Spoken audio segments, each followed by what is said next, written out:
Yuk. Assalamualaikum warahmatullahi wabarakatuh. Waalaikumsalam warahmatullahi warahmatullahi wabarakatuh. Perkenalkan, saya Muhammad Azhiro sebagai moderator. Mari kita awali presentasi Pancasila kali ini diawali dengan berdoa terlebih dahulu. Bismillahirrahmanirrahim. Allahumma sholli ala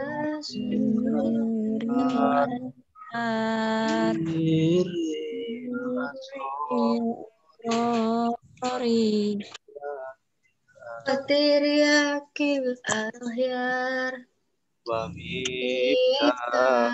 Ibrahil yasari sayyidina wa maulana Muhammad Muhammadinil muhtar wa alihi athari wa ashabihil akhyar adadani amillahi wa iftoli adadani amillahi wa iftoli Allahumma sholli ala Muhammad.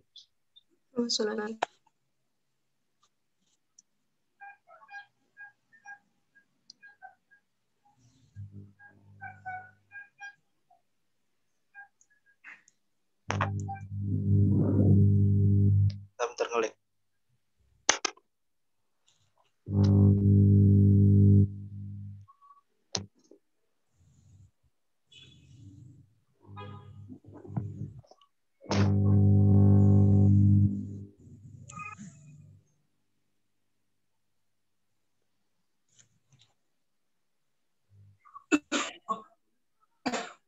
Langsung dibuka, Ru. Kali ini presentasi kelompok 9 dengan materi Undang-Undang Dasar Republik Indonesia. Kelompok ini diisi oleh Amalia Citra Awanda, Dafu Ada, dan Muhammad Bagas. Silakan untuk langsung presentasi. Oke, Assalamualaikum warahmatullahi wabarakatuh. Kami dari kelompok 9 akan menyampaikan materi seputar Undang-Undang Republik Indonesia. Kelompok kami terdiri dari saya sendiri, Amalia Citra Awanda, kemudian Indah Fuada, dan juga Muhammad Bagas.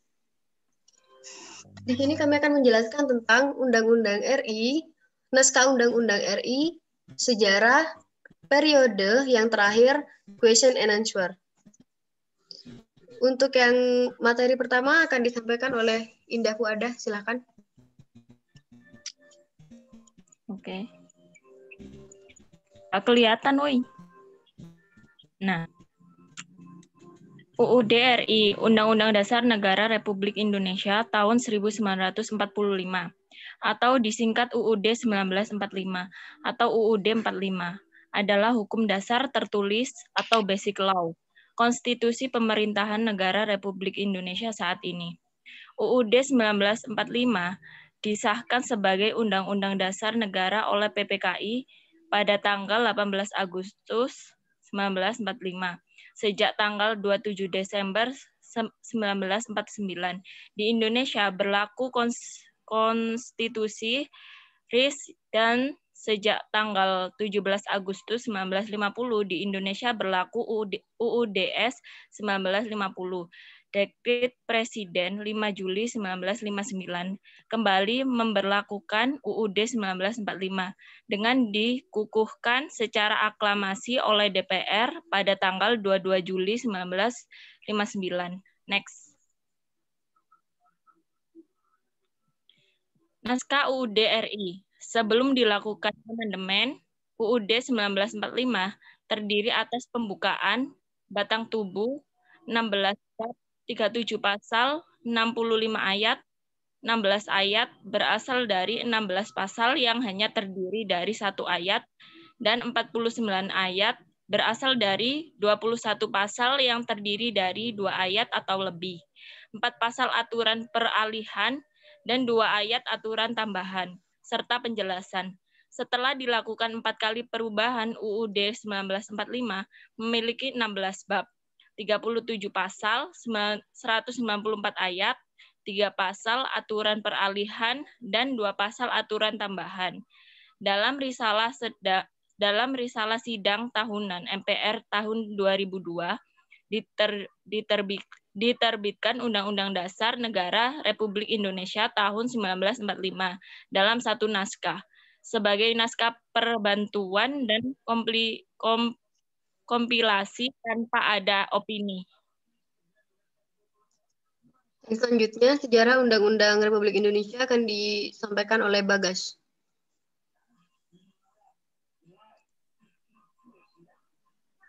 Tes sejarah awal. Badan Penyelidikan Usaha Persiapan Kemerdekaan Indonesia (BPUPKI) yang dibentuk pada tanggal 29 April 1945 adalah badan yang menyusun rancangan UUD 1945 pada masa sidang pertama yang berlangsung dari tanggal 28 Mei hingga 1 Juni 1945. Ir Soekarno menyampaikan gagasan tentang dasar negara yang diberi nama Pancasila. Pada tanggal 22 Juni 1945, 38 anggota BPUPKI membentuk Panitia 9 yang terdiri dari 9 orang untuk merancang Piagam Jakarta yang akan menjadi naskah pembukaan UUD 1945. Setelah dihilangkannya anak kalimat dengan kewajiban menerapkan syariah Islam bagi pemeluk-pemeluknya, maka naskah Piagam Jakarta menjadi naskah pembukaan UUD 1945 yang disahkan pada tanggal 18 Agustus 1945 oleh Panitia Persiapan Kemerdekaan Indonesia, yaitu PPPKI.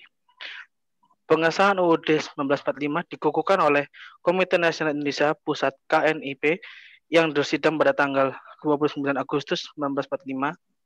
Naskah rancangan UUD 1945 Indonesia disusun pada masa sidang kedua Badan Penyelidikan Usaha Persiapan Kemerdekaan. Nama badan ini tanpa kata Indonesia karena hanya diperuntukkan untuk tanah Jawa saja. Di Sumatera ada BPUPKI untuk Sumatera.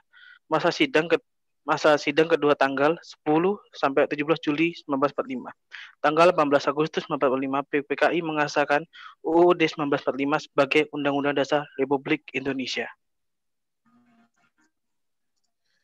Selanjutnya, periode berlakunya Undang-Undang 1945 pada tanggal 18 Agustus sampai 27 Desember 1949. Dalam kurun waktu ini, Undang-Undang 1945 tidak dapat dilaksanakan sepenuhnya karena Indonesia sedang disibukkan dengan perjuangan mempertahankan kemerdekaan. Maklumat Wakil Presiden nomor 10 pada tanggal 16 Oktober 1945 memutuskan bahwa kekuasaan legislatif diserahkan kepada KNIP karena MPR dan DPR belum terbentuk. Tanggal 14 November 1945 dibentuk Kabinet Semi Presidensial atau Semi Parlementer yang pertama, sehingga peristiwa ini merupakan perubahan pertama dari sistem pemerintahan Indonesia terhadap Undang-Undang 1945. Yang kedua, periode berlakunya Konstitusi RIS tahun 1949 pada tanggal 27 Desember 1949 sampai 17 Agustus 1950. Pada masa ini, sistem pemerintahan Indonesia adalah parlementer. Bentuk pemerintahan dan bentuk negaranya federasi, yaitu negara yang di dalamnya terdiri dari negara-negara bagian yang masing-masing negara memiliki kedaulatan sendiri untuk mengurus urusan dalam negerinya. Ini merupakan perubahan dari UUD 1945 yang mengamanatkan bahwa Indonesia adalah negara kesatuan. Yang ketiga, periode UUDS 1950 pada tanggal 17 Agustus 1950 sampai 5 Juli 1959. Pada periode UUDS 1950 ini diberlakukan sistem demokrasi parlementer yang sering disebut demokrasi liberal. Pada periode ini, kabinet selalu silih berganti, akibatnya pembangunan tidak berjalan lancar. Masing-masing partai lebih memperhatikan kepentingan partai atau golongannya. Setelah negara RI dengan UUDS 1950 dan sistem demokrasi liberal yang dialami rakyat selama hampir 9 tahun, maka rakyat Indonesia sadar bahwa UUDS 1950 dengan sistem demokrasi liberal tidak cocok karena tidak sesuai dengan jiwa Pancasila dan UUD 1945. Kemudian periode kembalinya ke Undang-Undang 1945 tanggal 5 Juli 1959 sampai 1966.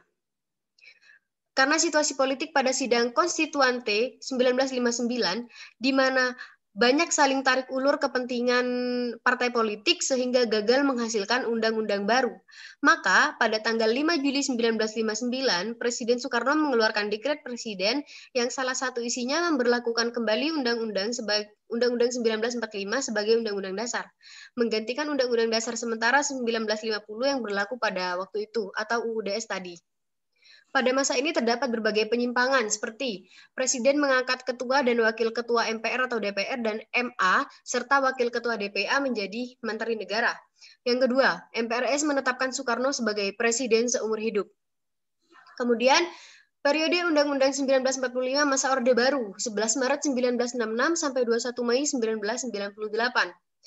Pada masa Orde Baru ini, pemerintah menyatakan akan menjalankan Undang-Undang 1945 dan Pancasila secara murni dan konsekuen. Pada masa Orde Baru, Undang-Undang 1945 juga menjadi konstitusi yang sangat sakral di antara melalui sejumlah peraturan. Peraturan-peraturan tersebut seperti Ketetapan MPR nomor 1 garing MPR 1 garing 1983 yang menyatakan bahwa MPR berketetapan untuk mempertahankan Undang-Undang 1945 atau tidak berkehendak akan melakukan perubahan terhadapnya.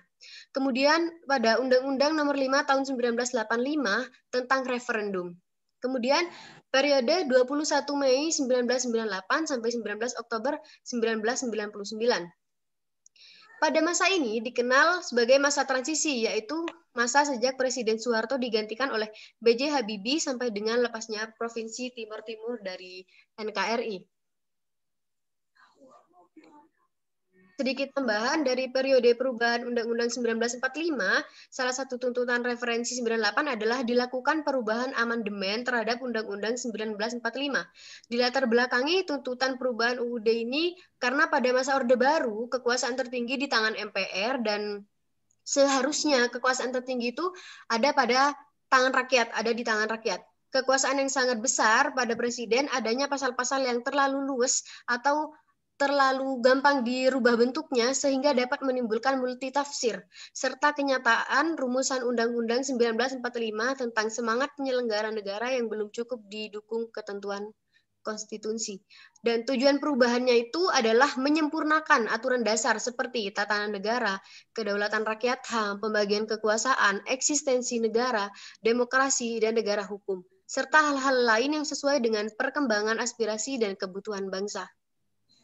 Terima kasih. Mungkin ada yang ditanyakan? Untuk sesi pertanyaan, silakan yang mau ditanyakan. Sesi pertama 3 pertanyaan. Untuk sesi pertama 3 pertanyaan, untuk sesi kedua 3 pertanyaan.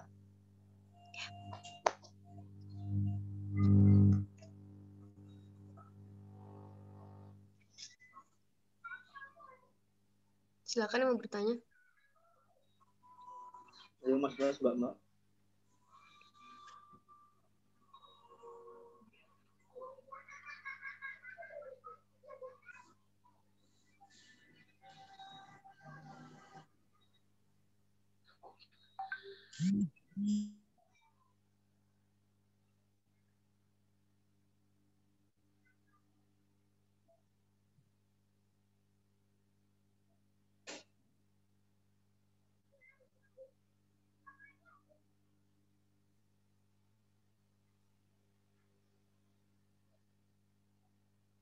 Mungkin bisa dilanjut presentasi lagi, jadi pertanyaannya nanti aja. Kelompok selanjutnya. Iya. Kayaknya belum siap deh. Oh gitu. Soalnya tadi bilangnya satu kelompok aja ya gitu. Oh oke.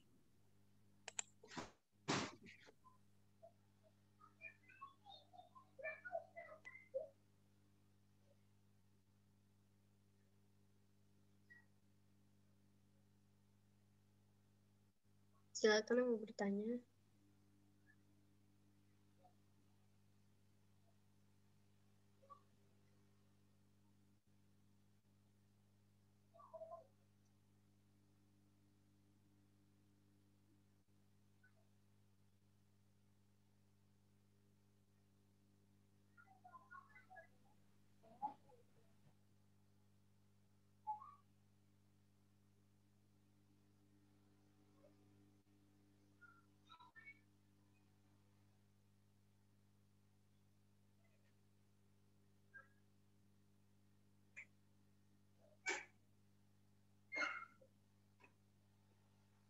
Saya mau bertanya, Ya, silakan.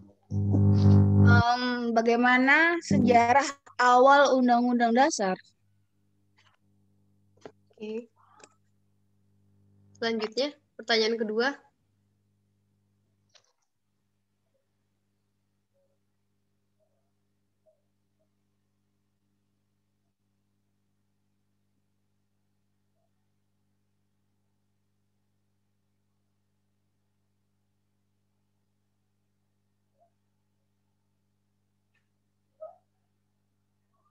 Bagaimana?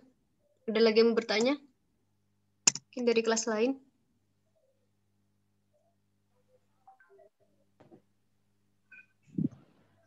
Ya, Assalamualaikum warahmatullahi wabarakatuh. Ya, silakan. Warahmatullahi wabarakatuh. Assalamualaikum warahmatullahi wabarakatuh. Ya, saya mau bertanya. Boleh? Ya. Silakan. Ya, pertanyaan saya di naskah Undang-Undang RI, UUD RI. Hah? Saya mau bertanya tentang naskah Undang-Undang. Iya, kenapa? Nah, ini sebelum dilakukan amandemen, UUD 1945 terdiri atas pembukaan batang tubuh 16 bab, 37 pasal, 65 ayat. 16 ayat berasal dari 16 pasal yang hanya terdiri dari satu ayat, dan 45 ayat berasal dari 21 pasal yang terdiri dari 2 ayat atau lebih. Nah, yang saya mau pertanyakan itu pasalnya itu berbunyi seperti apa? Kenapa? Pasalnya 16 bab, 37 pasal. Itu mau diucapkan itu, semua 37 pasal. tidak, maksudnya ya poin-poin yang penting sajalah.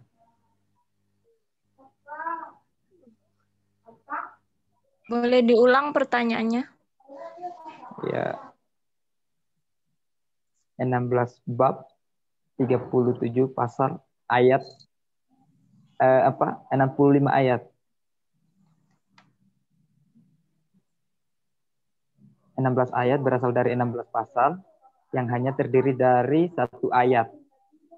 Dan 45 ayat berasal dari 21 pasal yang terdiri dari 2 ayat atau lebih. Mungkin pertanyaannya bisa lebih simpelkan lagi. Soalnya kamu terlalu bertele-tele, jadi saya susah untuk memahami. Pertanyaan intinya itu apa? Ya, sebutkan pasal yang hanya terdiri dari satu ayat itulah.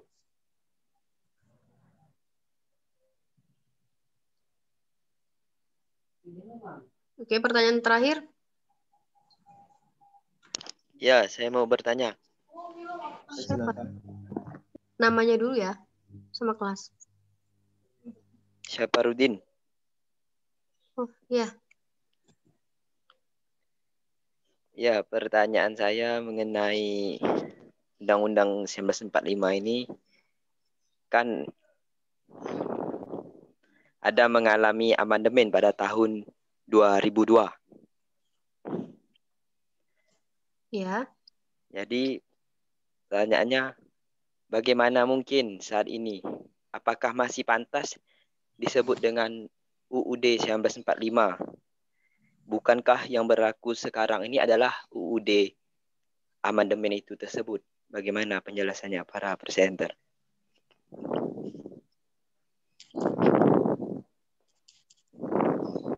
Sudah ditulis? Bentar.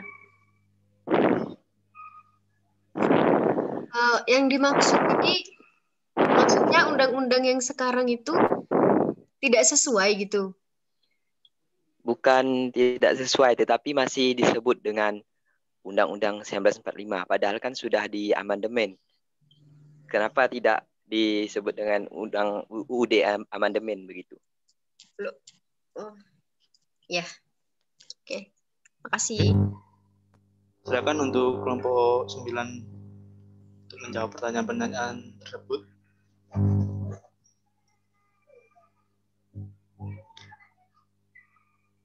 Yang pertama tadi pertanyaannya itu dari Dia Lestari ya, tentang sejarah awal undang-undang. Sejarah awalnya itu Badan Penyelidik Usaha Persiapan Kemerdekaan Indonesia atau yang lebih sering kita kenal dengan BPUPKI yang dibentuk pada tanggal 29 April 1945 adalah badan yang menyusun rancangan Undang-Undang 1945. Pada masa sidang pertama, pada tanggal 28 Mei sampai 1 Juni 1945, Insinyur Soekarno menyampaikan gagasan tentang dasar negara yang diberi nama Pancasila. Kemudian pada tanggal 22 Juni 1945, 38 anggota BPUPKI membentuk Panitia 9 yang terdiri dari 9 orang untuk merancang piagam Jakarta yang akan menjadi naskah pembukaan Undang-Undang Dasar 1945. Setelah dihilangkannya anak kalimat dengan kewajiban menjalankan syariah Islam bagi pemeluk-pemeluknya, maka naskah Piagam Jakarta menjadi naskah pembukaan Undang-Undang Dasar 1945 yang disahkan pada tanggal 18 Agustus 1945 oleh PPKI. Seperti itu. Mungkin masih ada yang kurang jelas, Mbak Diah, atau udah? Oh, sudah, Kak. Terima kasih banyak. Iya, Kak Diah, terima kasih. Bentar ya. Cari yang ini.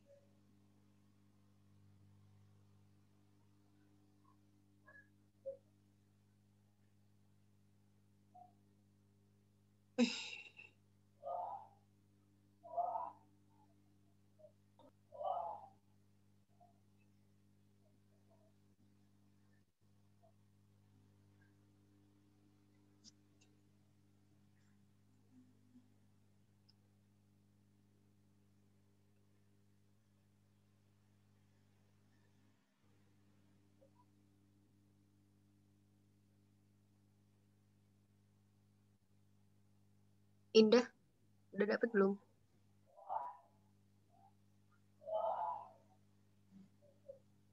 Masih nyari. Bentar.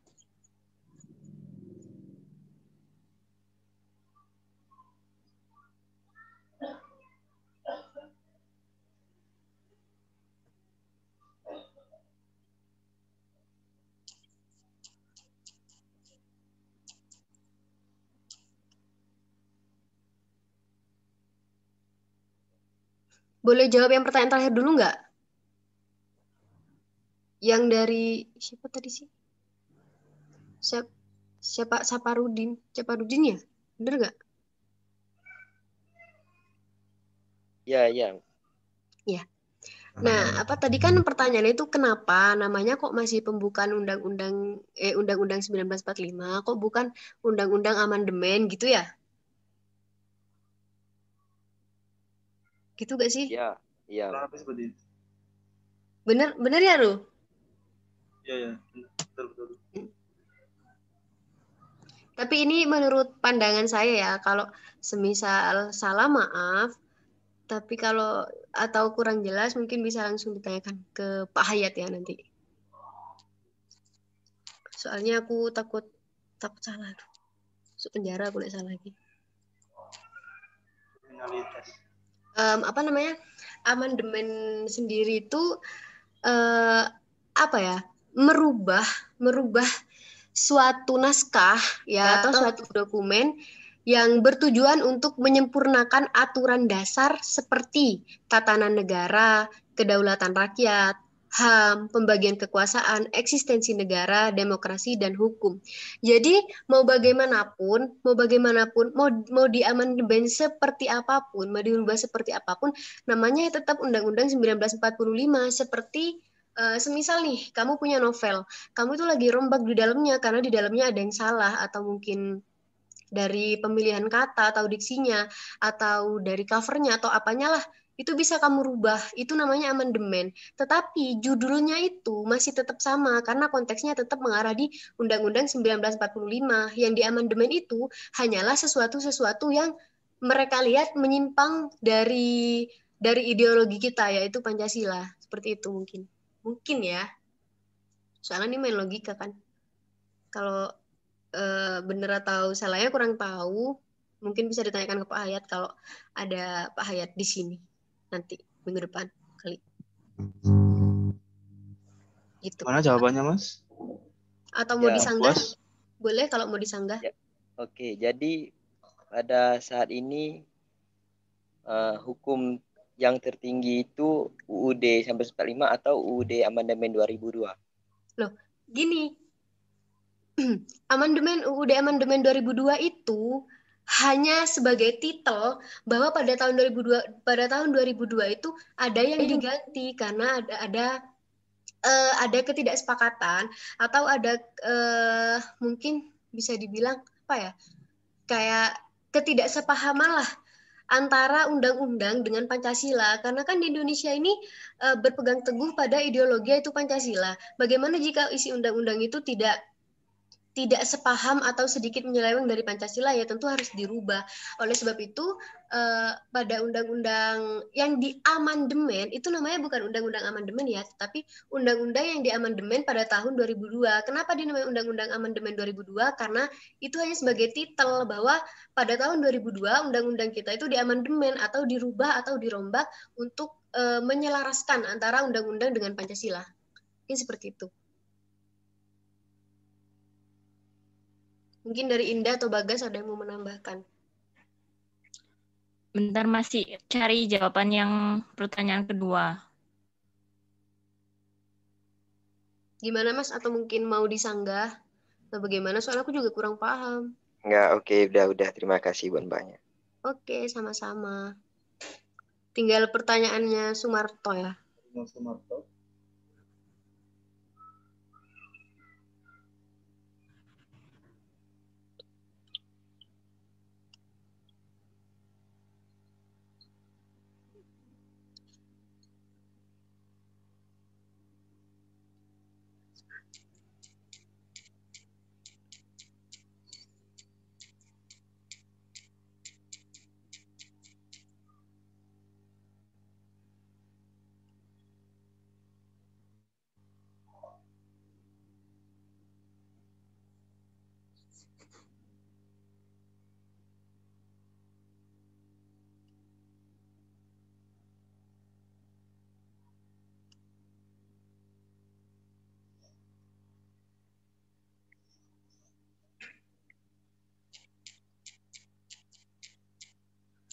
Mungkin ada yang tahu, mungkin bisa bantu. Sedih banget aku nih.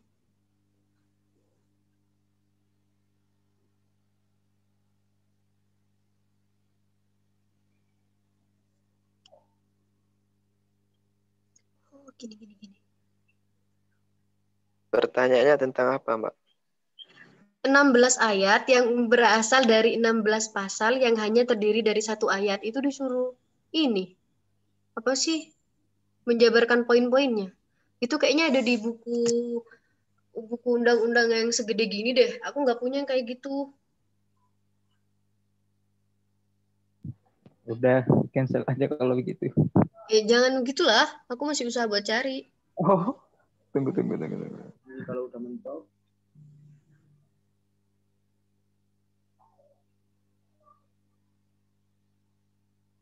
maksudnya kalau misalkan mungkin kita juga belum sampai situ ilmunya ya. Mungkin kita bisa tanyakan sama Pak Hayat. Kamu kok mau bilang Kang Hayat sih? Enggak. Di sini ada pasal-pasalnya. Cuma, aduh banyak banget. Mungkin aku jelasin sedikit aja ya, nggak apa-apa ya. Poin-poinnya aja. Bab 1 tentang bentuk dan kedaulatan. Pasal 1, negara Indonesia ialah negara kesatuan yang berbentuk republik. Kedaulatan berada di tangan rakyat dan dilaksanakan menurut Undang-Undang Dasar. Kemudian negara Indonesia adalah negara hukum. Itu pasal 1. Pasal 2, salah satu isinya yaitu Majelis Permusyawaratan Rakyat bersidang sedikitnya sekali dalam 5 tahun di ibu kota negara. Pasal 3, Presiden dan atau Wakil Presiden, mana Mas? MPR hanya dapat memberhentikan Presiden atau Wakil Presiden dalam masa jabatannya menurut Undang-Undang Dasar. Ya.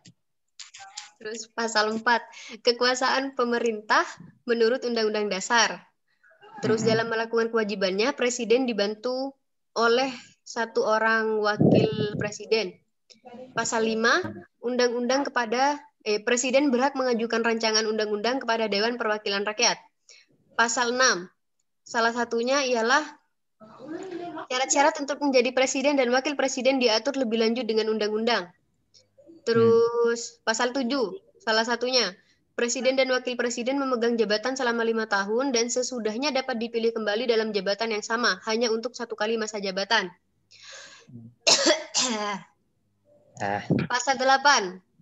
Jika presiden mangkat, berhenti, diberhentikan, atau tidak dapat melakukan kewajibannya dalam masa jabatannya, ia digantikan oleh wakil presiden sampai habis masa jabatannya. Pasal 9. Pasal 9.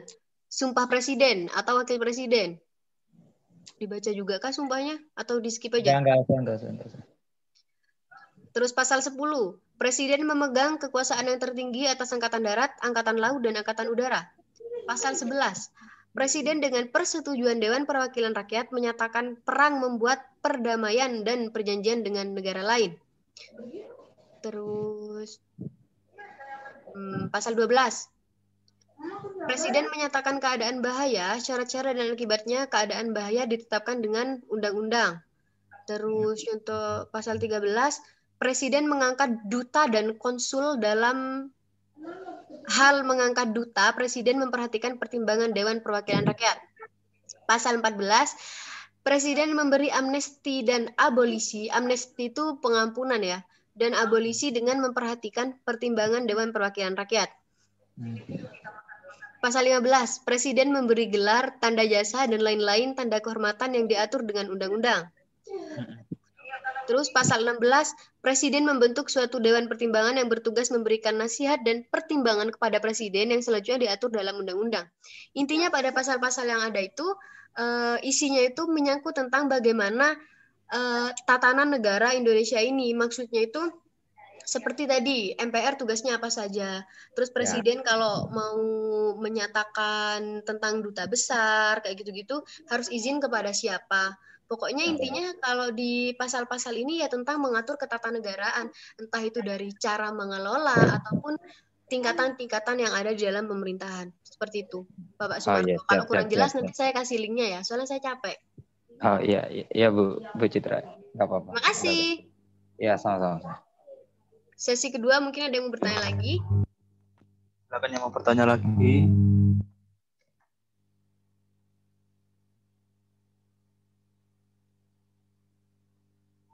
Bagaimana? Nggak ada?